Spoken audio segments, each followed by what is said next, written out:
Hello friends. Today I will discuss about the coordination compounds. It is a very important topic for intermediate students, BSc second year and third year students, and it is also important for the PG semester 2 and semester 3 students.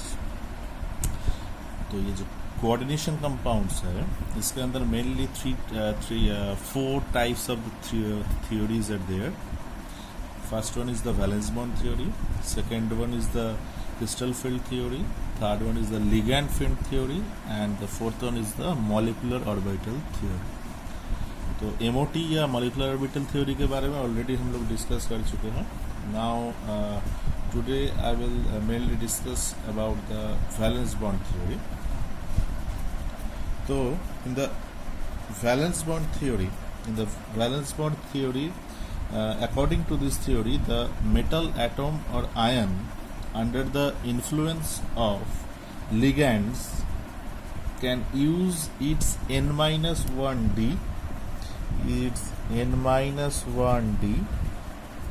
ns, np or ns, np, nd orbitals for hybridization to yield a set of equivalent orbitals of definite geometry like octahedral, tetrahedral, square planar and so on. Again I repeat that according to the valence bond theory, that means according to the VBT, the central metal atom or ion under the influence of the ligands can use its n-1d, ns, np or ns, np, nd orbitals for hybridization to yield a set of equivalent orbitals of definite geometry such as octahedral, tetrahedral, square planar and so on. तो ये जो coordination compound है, I think you guys already know about the coordination compound. Here a central metal atom should be there. For example, I have the nickel central metal atom or ion, and I have 4 ligands like CO, that is the carbonyl compounds, that is CO. So that is our NiCO whole 4, nickel tetracarbonyl. So here nickel is the central atom here, and the 4 CO, these are the ligands. Okay, so the metal atom or the ion, that is the nickel, under the influence of the ligands means under the influence of the 4 CO molecules can use its n-1d, ns, np, मतलब can use the n-1d, ns or np orbitals of the nickel atom or ns, np, nd orbitals of the nickel atom or ions for hybridization to yield a set of equivalent orbitals of definite geometry like octahedral, tetrahedral, square planar and so on. तो ये जो central metal atom है already हम लोग VSCPR में देख चुके हैं कि ये जो सेंट्रल मेटल एटम है, इस सेंट्रल मेटल एटम का जो सबसेल के अंदर जो ऑर्बिटल्स होगा उसके साथ उसके बाहर, मतलब उसके टर्मिनल एटम में जितना एटम्स रहेगा या ग्रुप्स रहेगा उसके साथ उसका हाइब्रिडाइजेशन होता है, मतलब कोवैलेंट बॉन्डिंग होता है. तो ये जो कोऑर्डिनेशन कंपाउंड्स है इसमें भी सेम थिंग है. ये जो सेंट्रल मेटल एटम जैसे निकेल है, इसके साथ ये जो चारों जो CO लिगैंड है या ग्रुप्स है, इसका बॉन्डिंग होगा. ऑब्वियसली कैसे बॉन्डिंग होगा, यहाँ पर कोऑर्डिनेशन बॉन्डिंग होगा, मतलब CO का 2 इलेक्ट्रॉन या 2 जो लोन पेयर है, ये लोन पेयर निकेल के पास आएगा और ऐसे यहाँ पर कोऑर्डिनेशन कॉम्प्लेक्स फॉर्म करेगा. ठीक है, तो ये जो कोऑर्डिनेशन नंबर अगर 4 है, अगर यहाँ पर मैं कोऑर्डिनेशन नंबर लिख रहा हूँ, ये जो एग्जांपल मैं दिया हूँ दैट इज NiCO होल 4, इसमें भी coordination number is 4, then the type of hybridisation हो सकता है sp3। हम लोग ऑलरेडी देखे हैं कि हाँ, जब कोऑर्डिनेशन नंबर 4 होता है, जस्ट फॉर एग्जांपल मीथेन हम लोग कोवैलेंट कंपाउंड में देखे थे, मीथेन जब है तो उसका जो हाइब्रिडाइजेशन होता है दैट इज sp3। कोऑर्डिनेशन में भी अगर coordination number is 4, then if the hybridization is sp3, then the structure that is tetrahedral. The structure should be tetrahedral. अगर coordination number 4 है और hybridization हो गया इसका dsp2, then इसका जो structure होगा इसको हम लोग square planar structure बोल सकते हैं। अगर 5 हो गया, अगर कोऑर्डिनेशन नंबर 5 है, जैसे हम लोग कोवैलेंट बॉन्डिंग में PCl5 को देख रहे हैं तो वहाँ भी कोऑर्डिनेशन नंबर 5 था, तो ऐसे कोऑर्डिनेशन कंपाउंड में भी अगर कोऑर्डिनेशन नंबर 5 है, मतलब यहाँ पर जो मैं 4 दिखा रहा था, सपोज यहाँ पर और एक लिगैंड इसके साथ अटैच्ड है, तब इसका कोऑर्डिनेशन नंबर कितना होगा? 5 होगा। देन इसका hybridisation it may be sp3d। अगर ये sp3d है तो इसको हम लोग ट्राइगोनल बाई पिरामिडल स्ट्रक्चर लिख सकते हैं।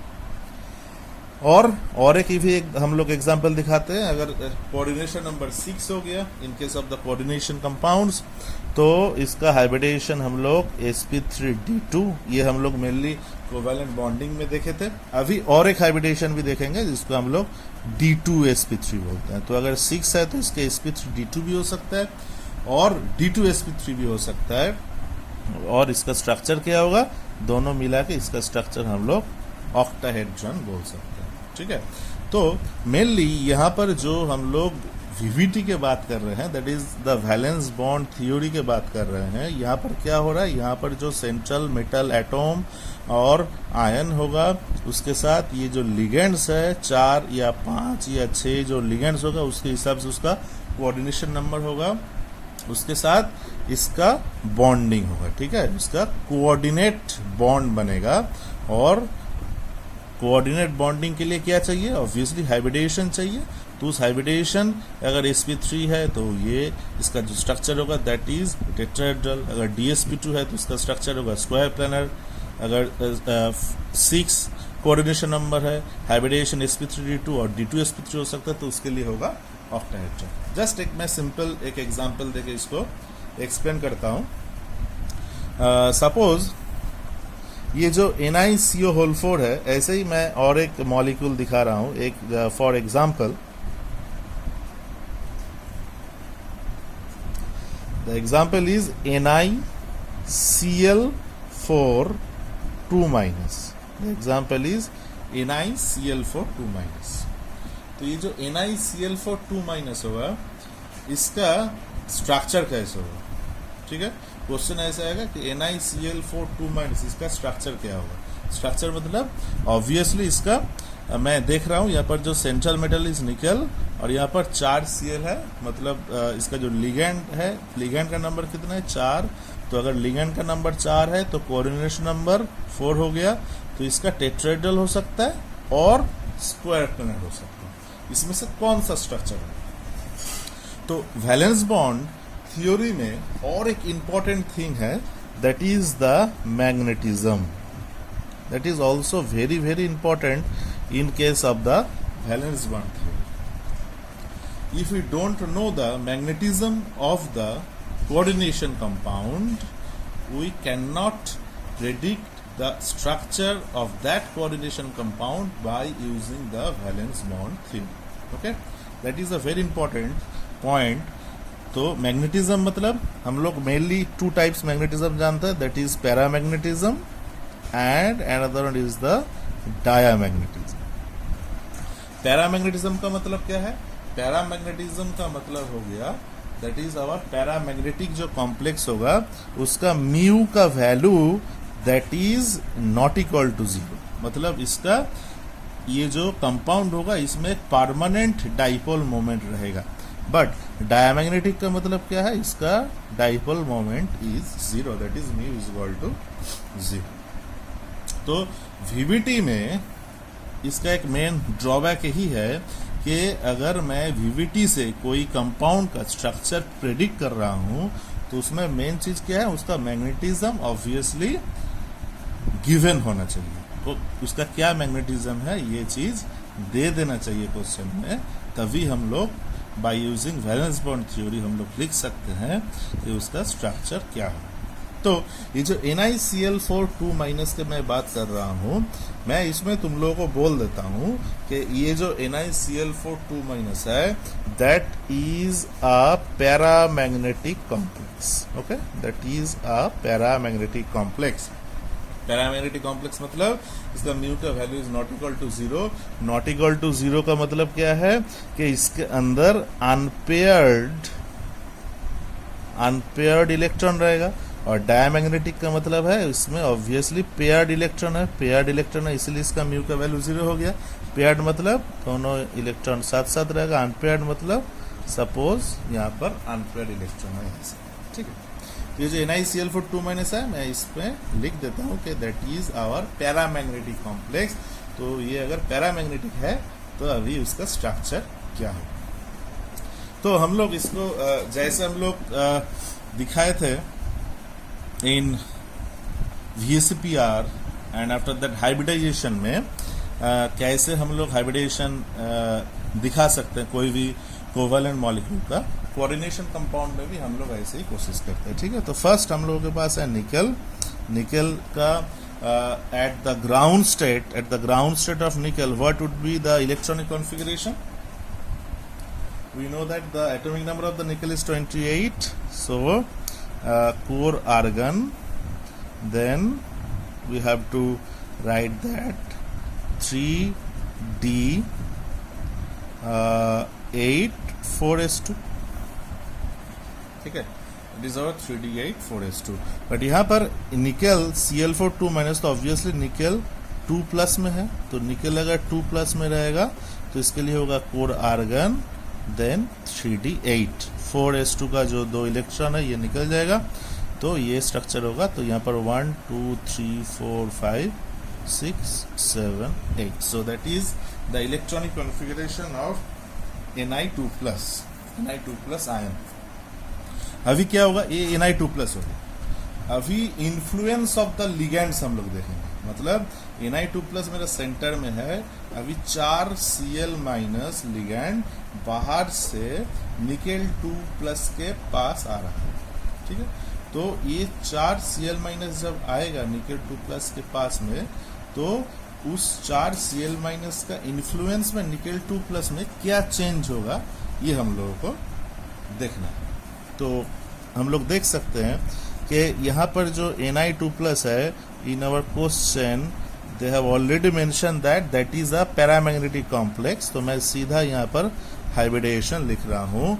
यहाँ पर है मेरे पास कोर आर्गन, यहाँ पर है मेरे पास 3d, यहाँ पर है मेरे पास 3d8, और उसके बाद क्या है, 3d के बाद होता है 4s, उसके बाद होता है 4p, ठीक है, उसके बाद होता है 4s एंड उसके बाद होगा 4p। तो ये तो 3d में जो 8 इलेक्ट्रॉन्स है दैट इज फिक्स्ड। तो 3d में मैं 8 इलेक्ट्रॉन को मैं फिक्स्ड कर दिया हूँ, और यहाँ पर 2 अनपेयर इलेक्ट्रॉन है, मैं ऑलरेडी देख रहा हूँ यहाँ पर 2 अनपेयर इलेक्ट्रॉन है, that means that is our paramagnetic. अगर ये डायमैग्नेटिक होता तो ये 3d8 क्या होता, ये 8 इलेक्ट्रॉन सब पेयर्ड अप हो जाता और 3d में एक वैकेंट ऑर्बिटल रहता। बट ये चीज यहाँ पर नहीं है क्योंकि that is our paramagnetic complex. तो यहाँ पर जो 3d8 है ये 3 पेयर्ड अप रहेगा और 2 सिंगल रहेगा। अभी निकेल 2+ ये हो गया, उसके बाद क्या होगा, बाहर से Cl- आएगा, बाहर से Cl- आएगा, तो ऑब्वियसली ये कितना इलेक्ट्रॉन देगा, निकेल 2+ को 2 इलेक्ट्रॉन देगा।